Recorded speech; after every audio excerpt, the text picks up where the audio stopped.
It is the review of RTI. ఈ movie వచ్చేసి present ఇప్పుడు ఈటీవీ విన్లో ప్రజెంట్ తెలుగులో స్ట్రీమింగ్ అవుతుంది. ఇంక ఇలాంటి మూవీస్ చూసాక నాకైతే చిరాకైతే వచ్చేసింది. ఈ మూవీ బేసిక్ స్టోరీ లైన్ వచ్చేసి ఒక స్టూడెంట్ అయితే చనిపోతుంది. ఆ స్టూడెంట్ ఎందుకు చనిపోయింది, తను ఎవరు చంపారు అని మనం మూవీ చూసి తెలుసుకోవాలి.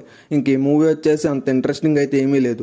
ఇంక ఈ మూవీలో చూపించే కోర్ట్ సీన్స్ అవన్నీ చాలా ఎటకారంగా ఉంది. ఇంకా ఈ మూవీలో చేసిన వాళ్ళు ఎవరు బాగా చేయలేదు.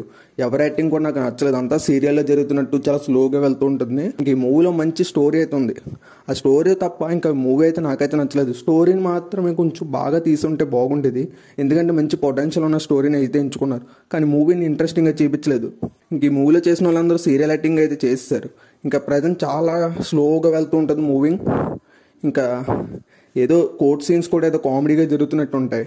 ఎవరు అంత సీరియస్గా కోర్ట్ సీన్ని ఇంకా వేరే సీన్స్ని దేన్ని అంత సీరియస్గా తీసుకోలేదు. అక్కడ పిల్ల చచ్చిపోయిందంటే వీళ్ళు ఎవరు ఇంట్రెస్టింగ్గా తీసుకుంటలేదు కూడా. నాకైతే ఈ మూవీ నచ్చలేదు. మీకు నచ్చితే మీరు చూసుకోండి. ఈటీవీ విన్లో ప్రజెంట్ తెలుగులో స్ట్రీమింగ్ అవుతుంది. ఈ వీడియో కానీ మీకు నచ్చితే లైక్ చేసి